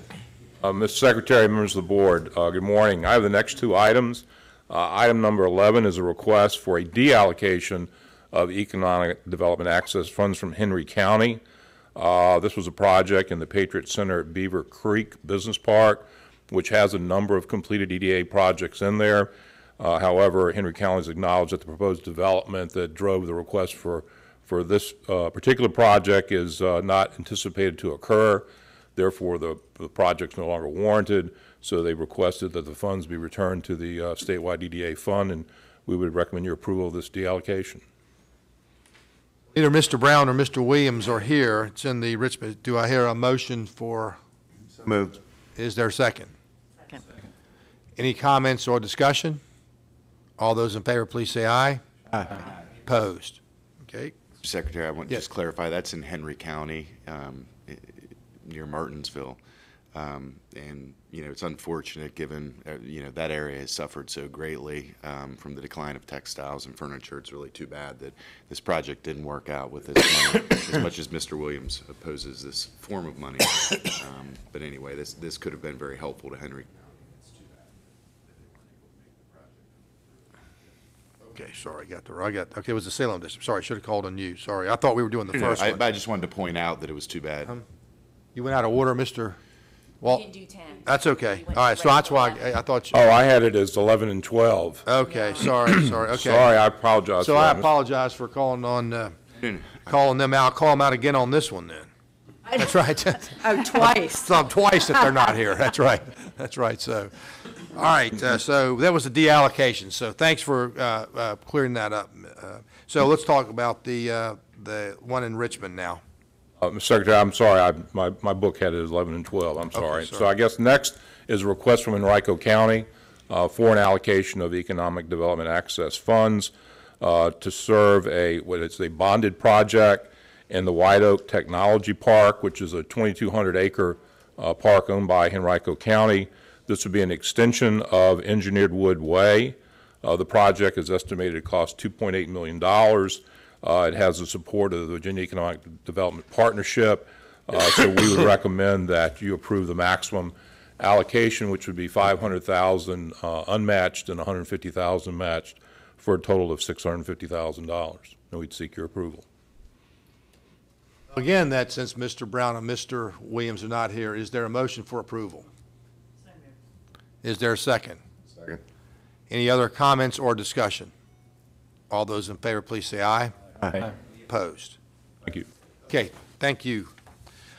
Okay, Mr. Elliott, let me give a little bit of background here, because there has been a lot of interest in this in the media, and so as we know, yesterday we asked Mr. Kilpatrick and Mr. Elliott to go back and research whether or not, just how we should move forward, if at all, on this. And so that's what they've done. And so, Quentin, I'll turn it over to you. Thank you, Mr. Chairman, members of the board. Again, based on the discussion that was had yesterday surrounding this lighting project, the department has decided that it would be best to delay the vote on this particular issue. What we will be doing is working with the Department of General Services. As you remember yesterday, I pointed out they were responsible for procuring the contract, to see if we can get a extension on this contract to allow us to continue to evaluate the issues that were brought up and see if there are other alternatives that can be put in place to address some of the concerns that Mr. Kasprowitz brought up yesterday, along with making sure that we do not sacrifice safety along the roadway. So, Mr. Chairman, I recommend that we delay any action on this particular matter. Yeah, so we are going to delay this, and obviously health issues are very important to us. There may be a way to deal with it by just reducing the alums or elimination of it on that, but VDOT's just going to go back and do a reassessment of this, and then we'll bring this to the board at a future time based on the decision of the department. So unless there's any other questions. Thank yes. you, Mr. Elliott. Yeah. Questions or comments on this? We're just going to not take any action on this today. Okay. Thank you. Yeah. Thank you, Mr. Elliott. Mr. Brule, good morning. Good morning, Mr. Chairman, members of the board. Yesterday, I provided you an update on our Vanpool, Virginia program, and item number 13 is an action to allocate funds out of that funding that was set aside through the Appropriations Act for the Vanpool, statewide Vanpool initiative, and allocate $1.4 million out of that funding to the Potomac-Rappahannock Transportation Commission to advance that project. That would help advance Vanpools in the corridor, I-95 corridor. And we recommend your approval. From Mr. Kasperitz? Motion. Is there a second? Second? Okay. Any comments or discussion? All those in favor, please say aye. Aye. Aye. Any opposed? Okay. Thank you, Mr. Brule. Mr. Latimer? Just Jeremy? Yeah, just Jeremy. Morning, Mr. Secretary and members of the board. In July, you received a presentation on an application for rail industrial access funds from Hauf Corporation. This is a previous applicant and user of this program. This project is for $438,000. It will be in the town of Clifton Forge. It will build a transload facility on an old CSX yard owned by the town of Clifton Forge to rehabilitate 2,200 feet of track. It will bring in additional 400 rail cars, which will handle de-icing salt for VDOT as well as local governments in Southwest Virginia, as well as chemicals for West Rock in Covington. The RPT staff recommends approval. What? I so move. We discussed this at the last time. This has a double benefit for us. It really is also going to help VDOT in our servicing in the western part of the state and getting ice to that in a more efficient and timely manner. So I make the motion. Is there a second? Second. Any other comments or discussion? All those in favor, please say aye. Aye. Any opposed? Okay, Mr. Latimer, thank you. Oh, there's Mr. Sally's. He had down here Garrett Moore, but you showed up. That's good. Morning. The chief engineer was kind enough to allow me the opportunity to come up. Since this was Richmond. Saw well it went with Quentin yesterday. He just let you come up. Get out of Richmond and come back to my old stomping grounds to visit some of the transportation improvements I made 30 years ago when I was part of the Northern Virginia District. So, and I'm happy to report they're faring well. I have two projects today. The first is L63, this is Route 220 Bridge Project over Back Creek in Roanoke. As you can see, we had unusually high competition, especially for a bridge of this size, 8 competitors on there. Now, our estimated construction cost is lower than our engineer's estimate. Our engineer's estimate was almost exactly what the low bid was. And with 8 bidders, that is a clear indication that's the right price. So we're recommending that for award. Is there a motion? So moved. Yeah. Is there a second? Second. Any other comments or discussion? All those in favor, please say aye. Aye. Any opposed? Second project is M18. This is a Backlick Road Bridge over CSX Railroad in Springfield. This is part of the Atlantic Gateway project. We had really good competition again, 5 competitors on there, and this one came in below the estimated construction cost and the engineer's estimate. We think we have excellent value on this. We're recommending award. We move. I'm going to get Ms. Mitchell want to make a comment. And Yeah, just something that we noticed in the description here that I want to clarify, because I know we've received a question about it. We are not, this describes that part of the vertical clearance needed for the bridge is for electrification. We are not doing electrification for the in the Atlantic Gateway project. Our FRA guidelines require us not to preclude electrification in the future, but I just want to make very clear to you all and to anybody else that may be listening that we are not electrifying the rails as part of Atlantic Gateway. So, thank you. That was my only clarification. Ms. Hines. Move approval. Is there a second? Any other comments or discussion? All those in favor, please say aye. Aye. Opposed? It passes. Okay. All right. We're down to new business. I have one item. Yesterday we discussed, Marteza took us through the new guidelines for the approval of a public-private partnership. We had originally had two members from this board, Mr. Freyland and Scott, Mr. Kasperitz, were on that committee. I think a good policy in the future would be to have, the bylaws or our guidelines just say I appoint the people from the Transportation Board. And I think when we developed this, we intended it to rotate based on where particular projects might be. In other words, if we were doing a project in a particular area, then that person, the CTB member from that area, ought to be on there. So with that in mind, the one on the horizon is there's potential for this in Hampton Roads, and Scott's already from Northern Virginia. So I'm going to designate Mr. Malbin now on the committee for the steering committee for the public-private partnerships.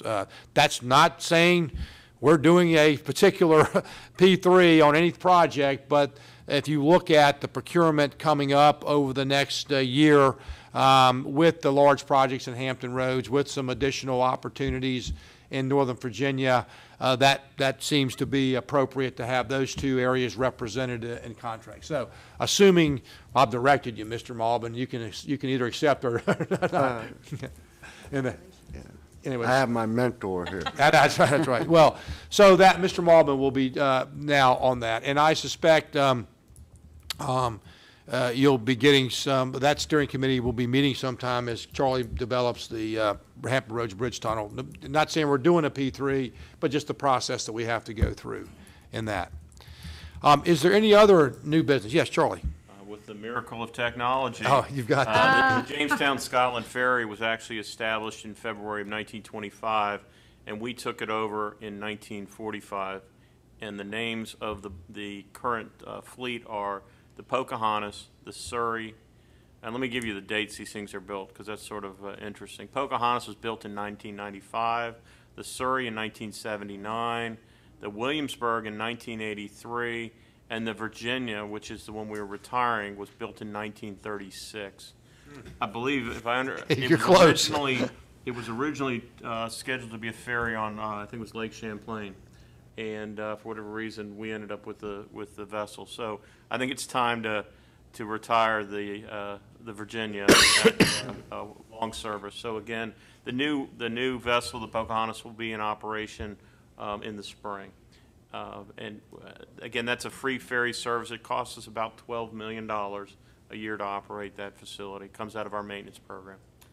Yeah, I assume everybody here has taken it. If you haven't, it's pretty neat ride across the James and see where it all really began, right? I mean, you get to see it all right there. So I'm not making any comments about power lines or anything. I'm just pointing out that the ferry is a good thing to go across there. So yes, Ms. Hines. Thanks, Mr. Chairman. I was wanting to return for a minute to the smart scale measures. Okay. From yesterday. We had quite a bit of conversation around that accessibility measure where we have a decay curve, or the current measure calls for 45 and 60-minute lengths for the trips. And I'd like to suggest that we stick with the measure that we have, the 45 and 60 minutes. And I think it's important if the board concurs to go that way before you all continue to do the training. Just there have been so many questions raised about not understanding decay curves and other things, and 45 and 60 minutes is pretty understandable, I think, to ordinary people. Okay. Mr. Kaspers? Just concur. I think it's easy to understand. It seems to be working in its current form. Would you like a motion, or? I guess we could, if it's not going to change, we don't have to do anything. Is that correct, Nick? So, Mr. what they'd be asking is for us to, in the next draft, the technical guideline or changes we presented yesterday, would be to essentially change undo the changes. Undo a change we've done, yeah. They both, this was raised yesterday. I don't think staff had strong All right. one way or the other, and so I think the general concurrence from the board is sufficient, if that's okay with you. Yeah, I would say, well, I don't think we actually need a motion, but if that's, anybody has any, because we're going to ask you to come back and adopt the changes so we can vote on it then, but unless there's any differing opinion, we'll go that way.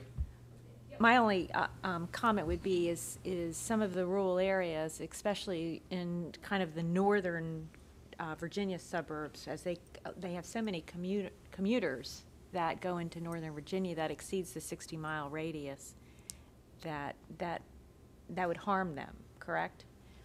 So the way, and this is, I think, gets to some of the issues about people's ability to understand this. We are not actually, and this is like in the Fredericksburg region, we've explained this multiple times. I anticipate I'll do it a few more in the next 3 months.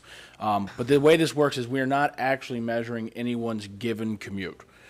Because we don't have that information or want that information about people. Rather, we're measuring their opportunity to reach the number of jobs that they can reach within that time period today. And so again, like in Fredericksburg, like, oh, well, we work in D.C. It takes us an hour to get there. You're not counting every job. That's not how the measure works.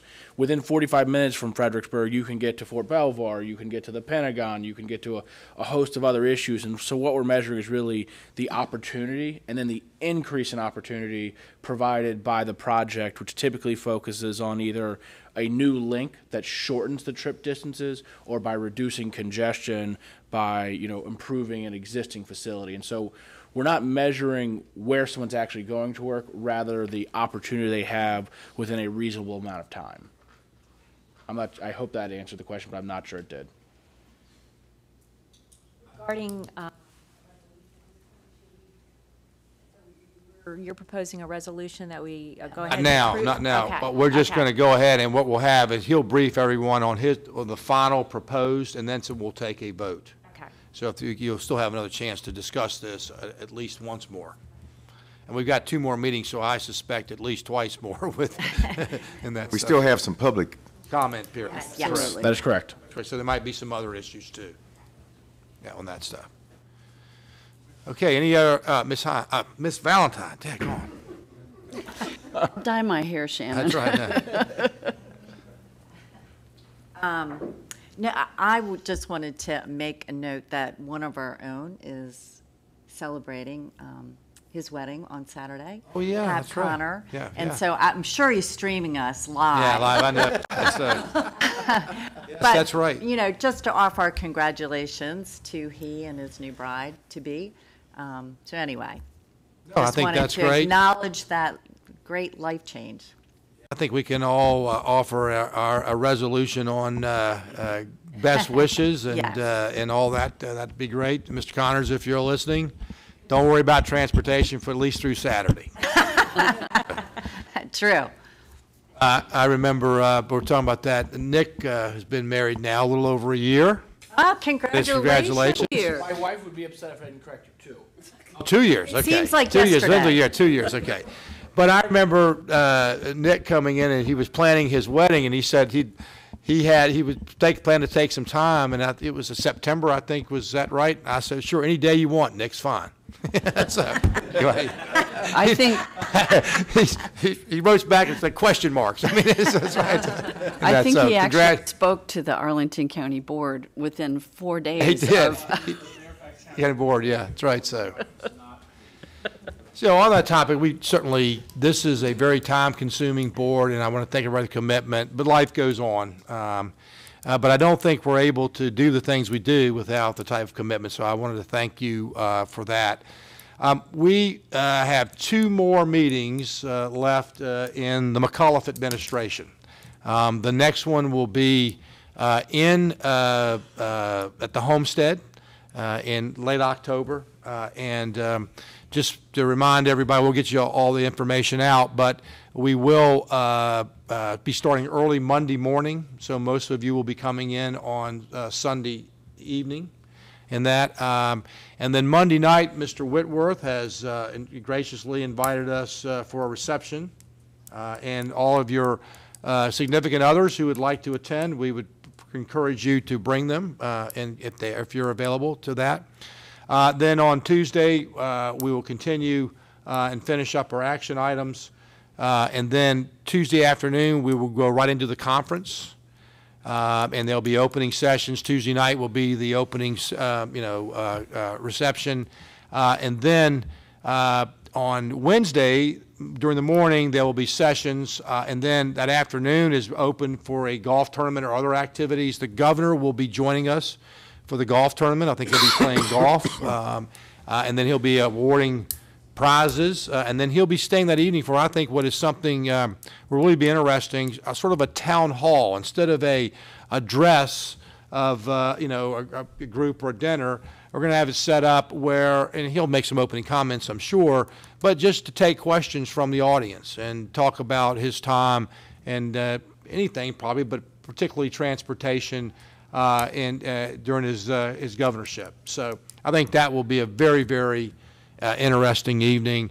And then, of course, the conference will continue on through Thursday with the big, I guess, the big reception and event on Thursday night, and then we wrap up Friday morning. So any of y'all who can stay the whole time would be great. I understand it's a big commitment, but you're welcome to stay the entire time if you choose to in there. So, and then we'll wrap up in Richmond, I believe, in December.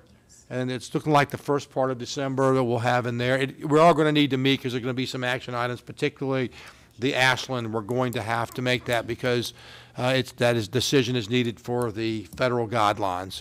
So there will be a meeting. It will be in Richmond.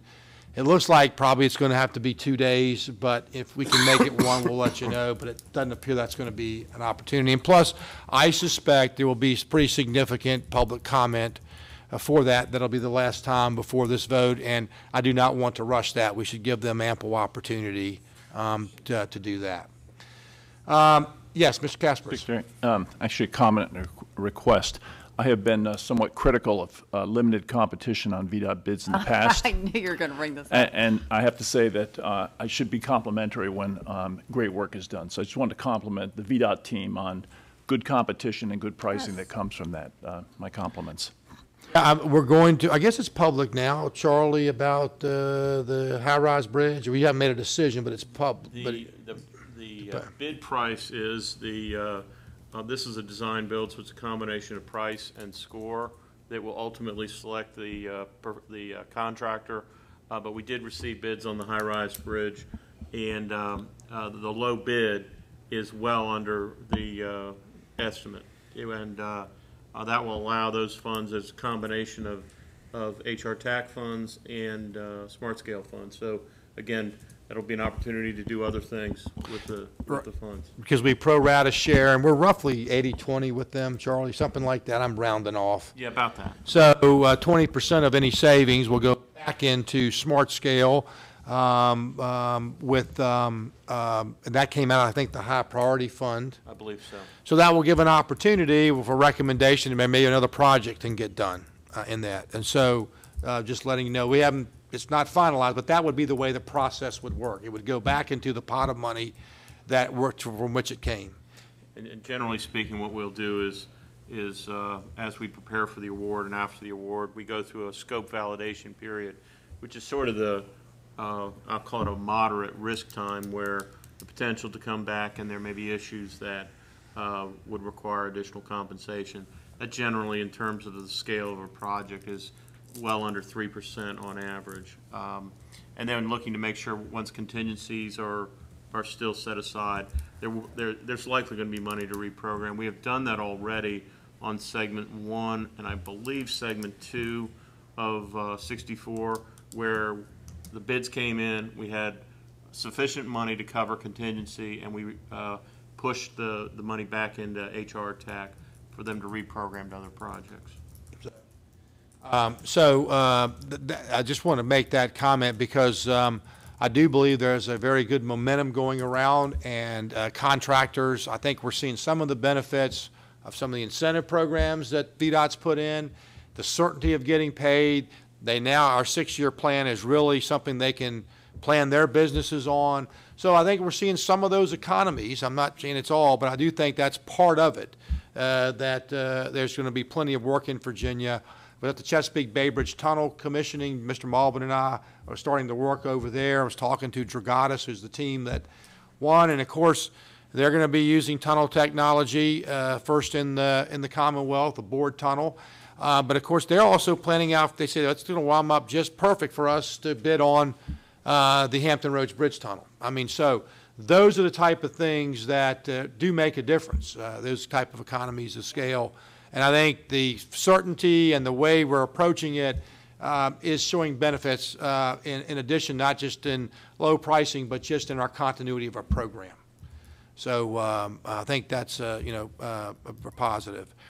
Yeah, Mr. One other remark. This project is getting a lot of attention from the construction community, which is good for competition. So I think we're going to really get some good ideas and a lot of good information as this project moves forward, and hopefully some very good pricing. Yeah, a request, Mr. Secretary. As we move towards the Ashland decision, I have to say that I think conceptually I understand the bypass and how it works. I understand the 323. I'm not really sure that I understand technically how we do the trench, and I just wonder if between now and perhaps our next meeting, we might get either a briefing document or have a 15 or 20-minute briefing that would go through the constructability aspects of it and actually show us step by step how they would accomplish that trench with minimum disruption. We'd be happy to do that, and I'll send you a link. We actually have a web page on our dc2rvarail.com website that has all of the Town of Ashland and Hanover CAC materials, including the information about the trench, and but I'll make sure that you all get that as well. So, and if you'd like some more details about that in October, we can certainly. It would help me a lot. Yeah, absolutely. Yeah, thank you. And just to add to that, and maybe this is on your website as well, but how the selection of the western bypass, the actual route, was determined, and is there any flexibility or movement within that route itself? Yeah, and absolutely. The CAC did recommend one of the western bypass routes as the least objectionable, and with a request that some minor adjustments be made to avoid some of the property impacts and parcel impacts, which our consulting team has been working with them, and they believe that those changes and adjustments could be made if needed. So, yeah. Mr. Chairman? Oh, yes, Mr. Garzinski. We're rapidly approaching the 1-year anniversary since we passed a resolution regarding dialogue and hopefully some constructive action between the Commonwealth and the state of Maryland. And I would hope that next month, when I think the anniversary occurs, you could give us an update. I know it's not going to be much of an update, but I think the public should know some of the roadblocks we've run into regarding actions on the other side of the river, especially in light of the American Legion Bridge. We'll be happy to update you on that. We did just finish a summit with Maryland and D.C., and transportation was a topic at that, and so I'll be happy to update, and Charlie will communicate. I know you've had some correspondence, your team, with that. But I would say it would probably be a pretty brief update on that stuff. So, Ms. Valentine, did you have something? No, I was going to ask a question about the, well, I guess I will now. I got your name right. You got right. I was so startled. Startled to me? I know, like, what was that?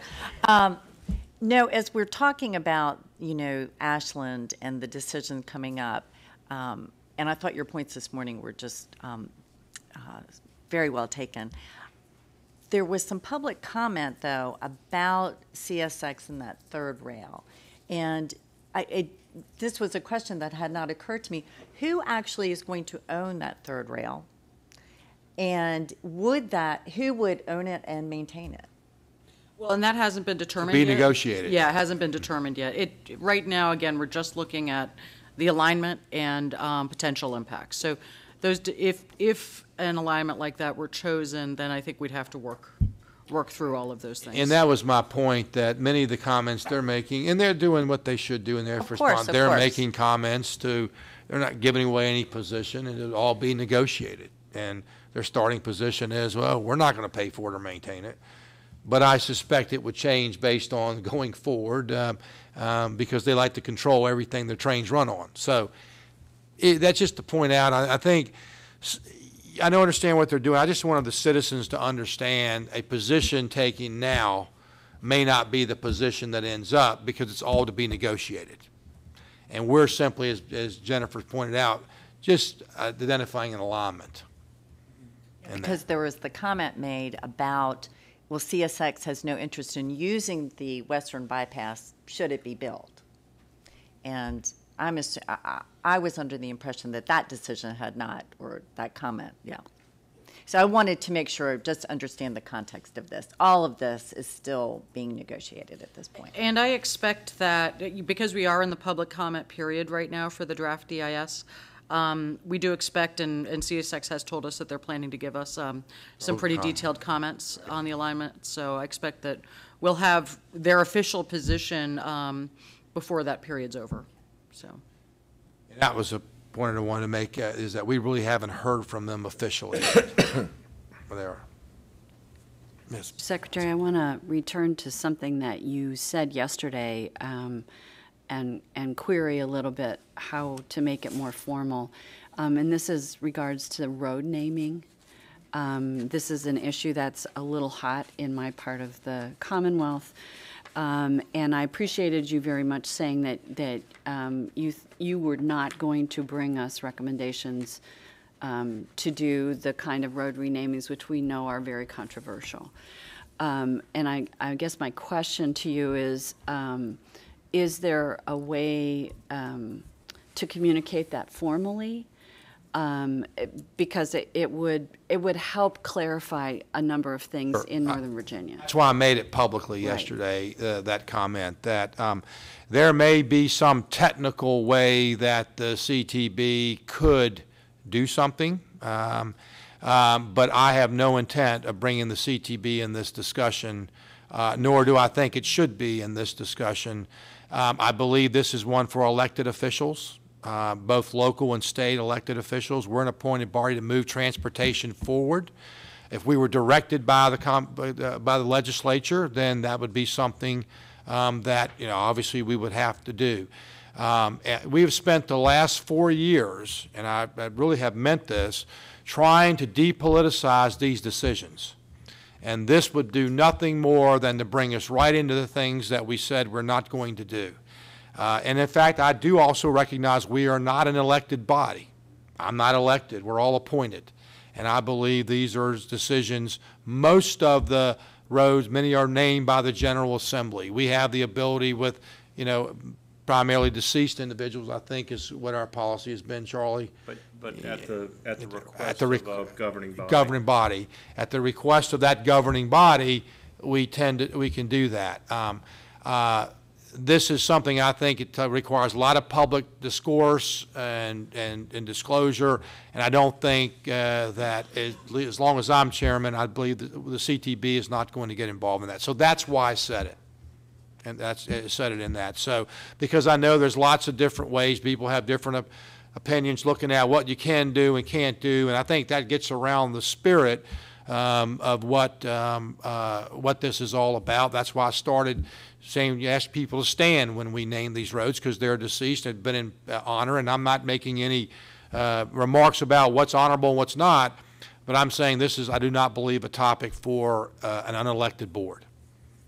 And so that's even though we may by some way could, have the authority, I don't think the General Assembly considered that when they gave us the authority. I think this is something that elected officials need to their representatives in the public, in that. So that's what it is. It's not trying to say what's good or what's bad. I just don't think it is our role in this.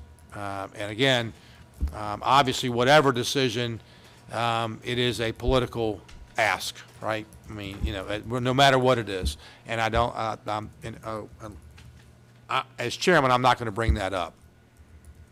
I mean, I might be chairman very much longer, but I don't think that's the role of the CTB. So that's why I made it publicly. And I do appreciate that. Unfortunately, I guess I can go get your clip from the feed and send it along to people. Oh, but you like me to put it? I'll be happy to write a email or to the board that you could share. That would be I'd be very happy helpful. to. Nick, you'll help. We'll draft something up, an email to as chairman to the CTB, so you can have that. Appreciate Absolutely, that. yes. Thank you. Yes, sir. Yes. In that regard, or similar, I wondered if we might also get a copy of Nick's slides at the end of the day. On 81? On 81. Yeah, sure. Yeah, we can pass those on. Yeah, we'll correct that. Yeah, that's right, on that stuff. So, yeah, absolutely. And that, so I really tried to say, let's do things that move transportation forward.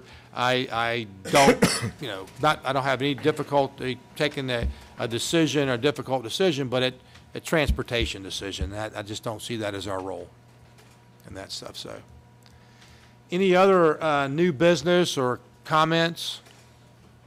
Okay, well, thank you very much, and we're adjourned. And next time, well, we'll either see you at public meetings